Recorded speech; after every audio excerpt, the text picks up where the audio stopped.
Welcome back sa Usapang Loan at Online Lending. Kumusta po kayong lahat? Sa video na to, pag-uusapan natin itong bagong online lending app na makikita natin ngayon sa Play Store. As recommended by one of our viewers na gawa natin ng review. So ito na nga, at shout out po sa nag-request nito.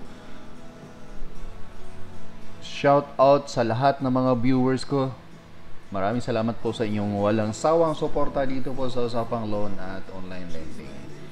So, ano bang mayroon dito kay Quick Cash? So, kilalanin natin si Quick Cash. So, kung ito ba ay pareho din sa ibang mga online lending app na mga loan shark at data privacy violators. By the way, under po si Quick Cash ni Asia Source Financial Incorporated. Kung ang tanong nyo, rehistrado ba sa Securities and Exchange Commission si Quick Cash? Well, hindi natin mahanap si Quick Cash sa Securities and Exchange Commission, pero itong si Asia Source Financial Incorporated ay makikita natin.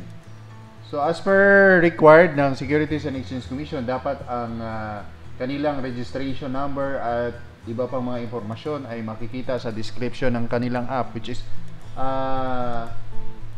sinunod naman ni Quick Cash. Nandito nga sa baba.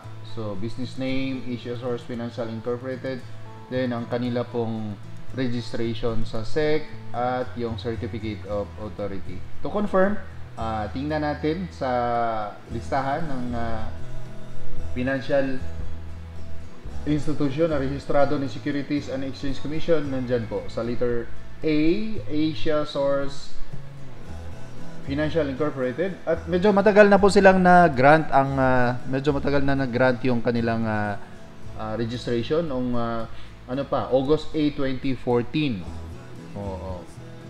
So nandyan na rin ang kanilang registration number at Certificate of Authority, naka-highlight po.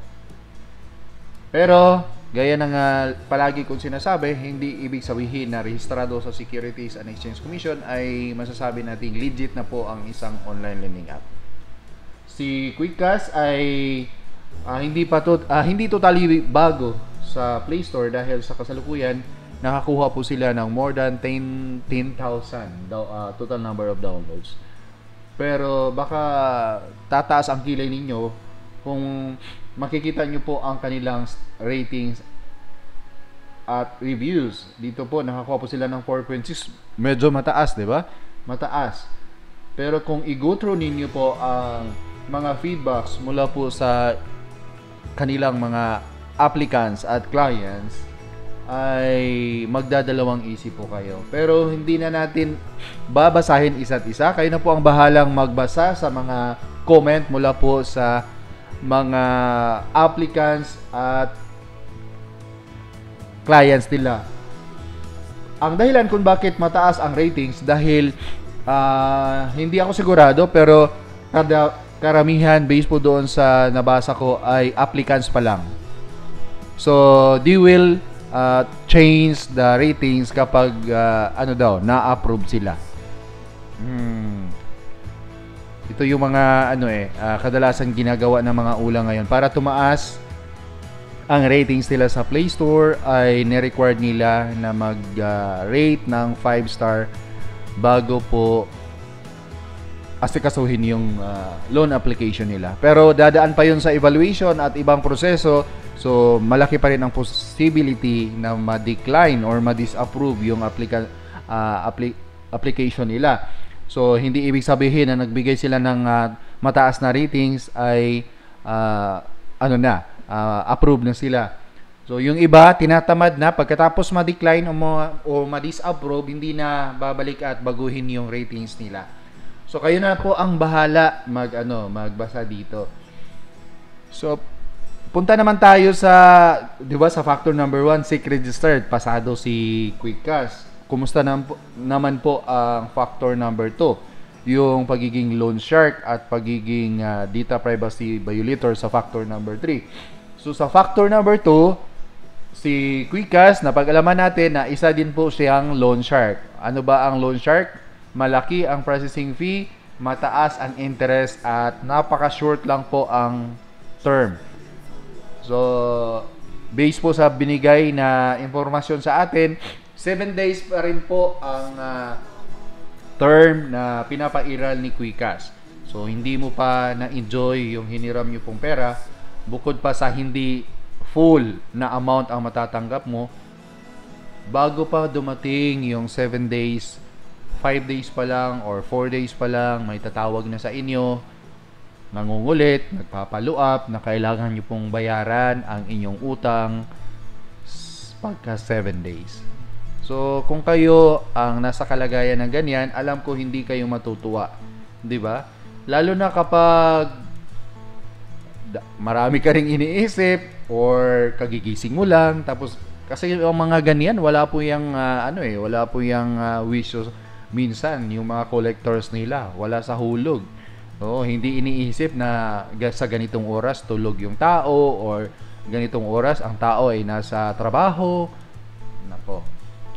Ganyan talaga ang gagawin ng mga ula collectors. So, pagdating po sa factor number 2, si Quickcash po ay expo dito. So, hindi po natin masasabing makakatulong ang Quickcash sa inyong pangangailangan ng pera. Dahil sa laki ng processing fee, taas ng interest, at very short lang po yung term of repayment.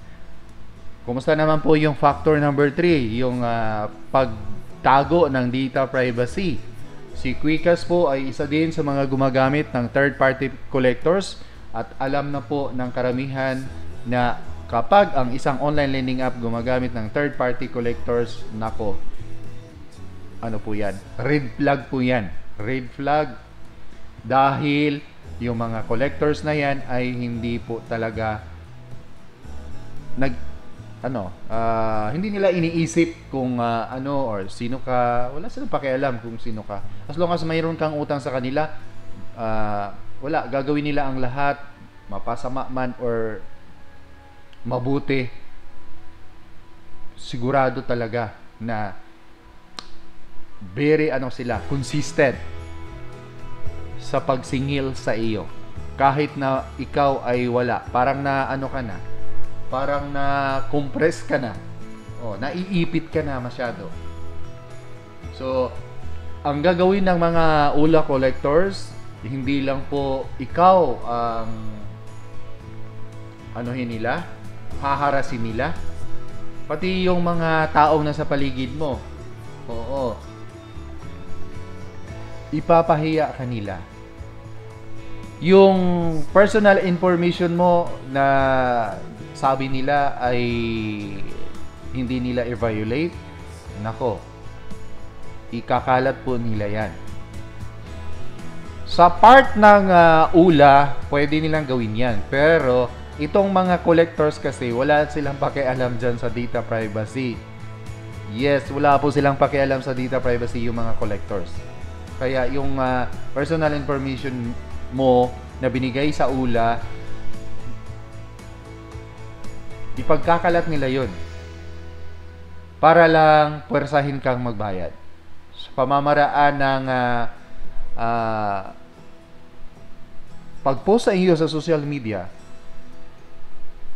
pag-text blast sa lahat ng mga contacts mo or yung mga taong nasa iyong phone book, makakatanggap yon ng iba't ibang pamamahiyang text messages laban sa iyo. Kaya kami po dito sa Usapang Loan at Online Lending, hindi po namin rekomendado itong si Quickcash.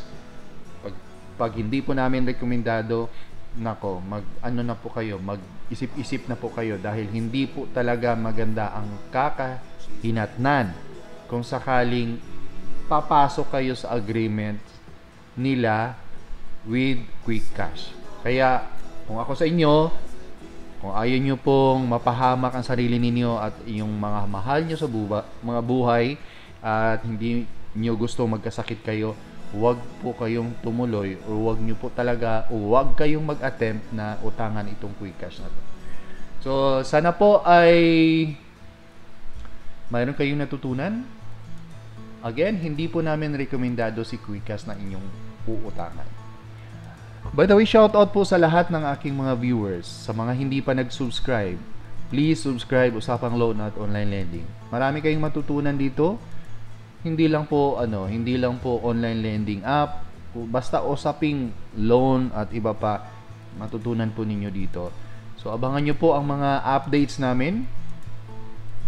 Maraming salamat sa aking more than 30,000 subscribers na walang sawang nagsuporta at nanonood.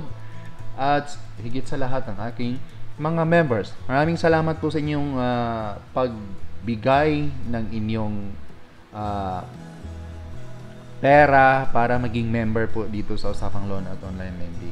And by the way, mayroon na po tayong live in between 8 p.m. until 10 p.m. Yun yung live natin. Hindi ako sigurado kung hindi ako pwedeng magbigay ng fixed time dahil kadalasan po ay sobrang busy ko. Pero at that time range or time frame ay magla-live po ako at pinakamahabang live natin ay nasa 30 to 40 minutes. Maraming salamat po sa inyong lahat. Hanggang sa muli. Paalam.